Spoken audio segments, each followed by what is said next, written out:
Hi everybody and welcome to week 1 of the Bead Metal Fibre collaboration with Poetspice.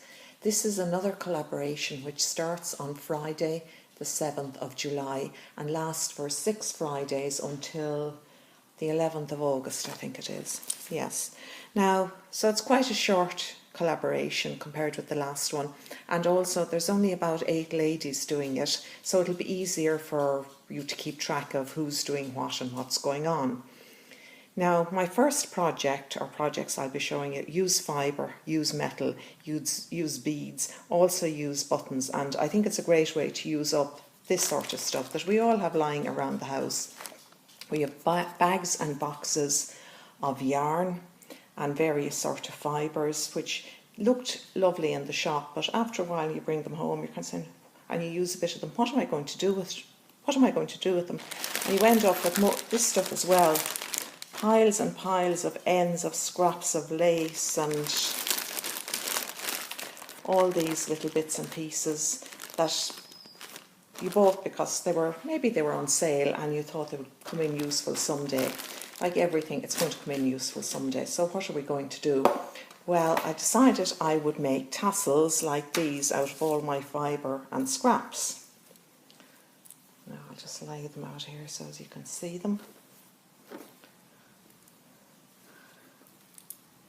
Now they're about 8 or 9 inches long, and they have used an awful lot of ribbon and general scraps of yarns, fibres, lace, all that stuff that just lies there waiting to be used up. There's even pearl strings. There's some nice trims. Now, none of this is stuff that's too good to be used in tassels. It's all stuff that wouldn't have been used otherwise and was lying there for months in bags. Interesting, but not going anywhere. Now, what I used at the top, you might be wondering, is a little thimble, and I've rubbed the thimble with some, Inca gold, and just to take the silvery look off it. And I have a whole box of these little thimbles that I bought at a wholesaler's years ago, thinking I'd do something with them, and I had plans to crochet little shapes like little angels around them, but of course nothing ever came of it, and they're still there. I might have crocheted a few little angels on them, and stuck the angels onto them, used these as the angel's body, that's what I meant to say. And of course I forgot about them, but I'm going to dig out all this forgotten stuff and try and use it during this collaboration. So I got my little thimble, which is so small it'll only go on my little finger, and actually I've quite small hands, well, reasonably small hands, so they are small thimbles and they wouldn't have been much use to anyone else.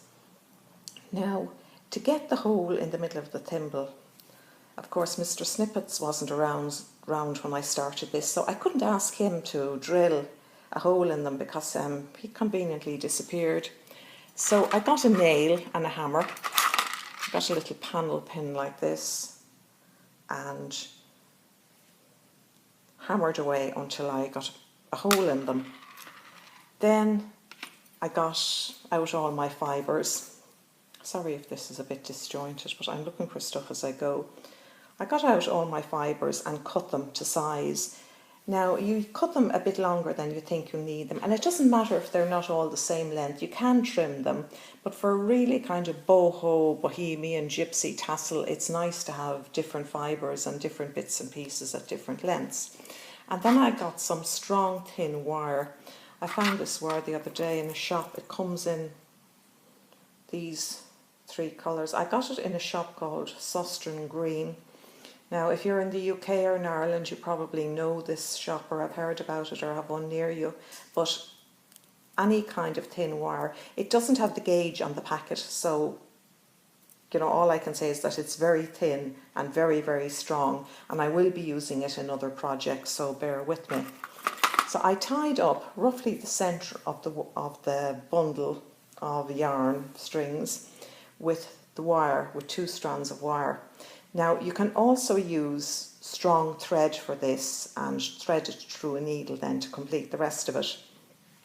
But I found that if I'm using metallic thread, and tie it up with ordinary thread, it slips, and just for safety's sake I've used wire for tying it up.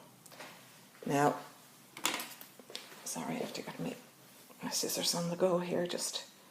So I'm going to tidy up the ends of the wire and thread them through the, this is the bit I dread trying to do this. Of course, when you have the camera on, this will not work, but there we go, one end through.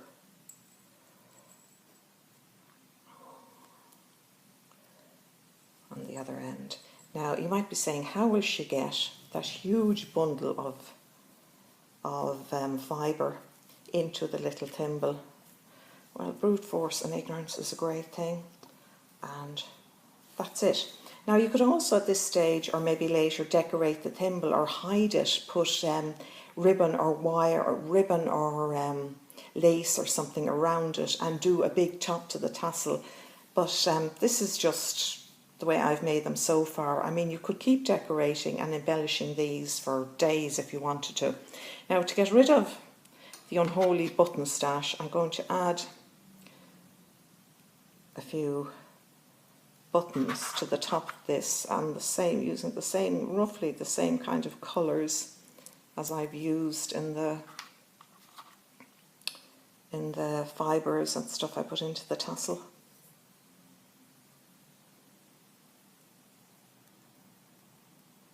So I'm just going to thread the button through, and then I'll thread on a large bead at the top. Now you can thread on as many beads as you like, but I think once you feel the tassel starting to become heavy, I think it's as well to stop at that stage, because you don't want the wire to break or the whole thing to fall asunder.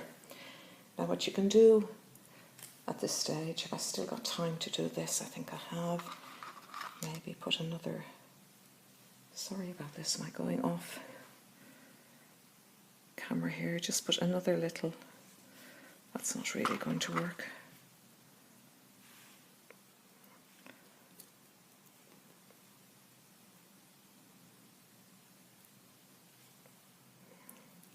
Put another few beads on, and then to make a top you can either thread a loop, something like this. I also found these plain, they're just plastic loops, and depending on where you want to hang the tassel, you can thread one of the plastic loops through the wire and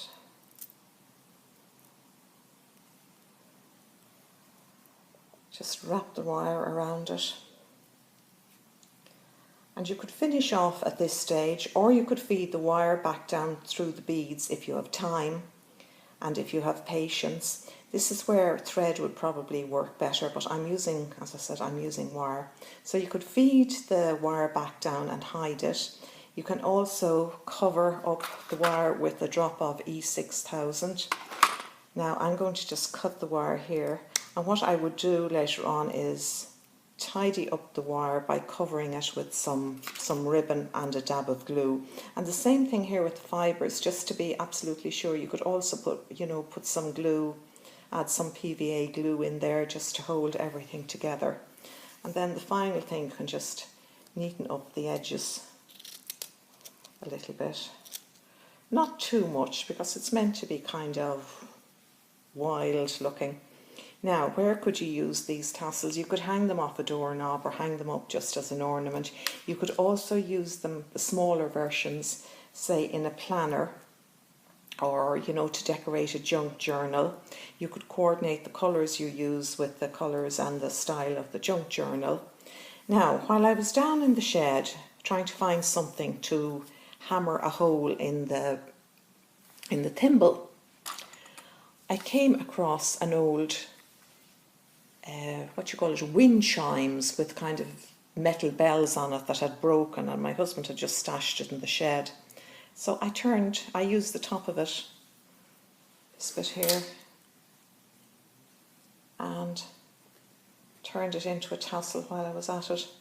This is the mammy of all tassels. It's about 10 inches long. And I have used up an awful lot of fibres today. Like the house is full of them. I say I've only scratched the surface. But you can see how you could keep going, make bigger ones, make smaller ones, hang them up, make, say, red and green ones, red and green and gold ones for Christmas, hang them up. It's amazing how much fibre, there's probably half a mile of fibre in that one, for instance. You will use up your stuff if you make these. So please get making, and if you make some and make a video, just put it in the comment, let me know in the comments, and I'll give you a shout out in one of the next videos in the collaboration. So there's my 4 massive tassels, and really they did not take, I lay them out, they did not take very long to make. I still have a few scraps left over from making them. I might make a few small ones and show them to you next week. Now, I'll put the links to the other ladies who are taking part. I'll put the links to their videos in the description box, or links to their channels in the description box, so you can go and check them out. I'll also be working on 1 or 2 projects continuously throughout the collaboration, and I'll show you my progress. At least that's the idea. And one of the projects I'm planning to do is use up some of my yarn to make some kind of a top or a garment for Halloween. I bought a magazine during last week. Now hold on a minute, I'll show it to you. It's called Simply Crochet, and it had this. I was really attracted to this stylish skull top on page 50. Here we go with the stylish skull top. So I found about 6 or 7 balls of kind of rust coloured yarn. This stuff here, it's cotton and it's double knitting. So I'm going to try and make the skull top in this yarn for Halloween. Or, that's the idea anyway. So I'll be if it works out, I'll be keeping you updated and showing you my progress as I go along. So thanks for watching. Please check out the other ladies' videos, and I hope you have a lovely weekend. Bye.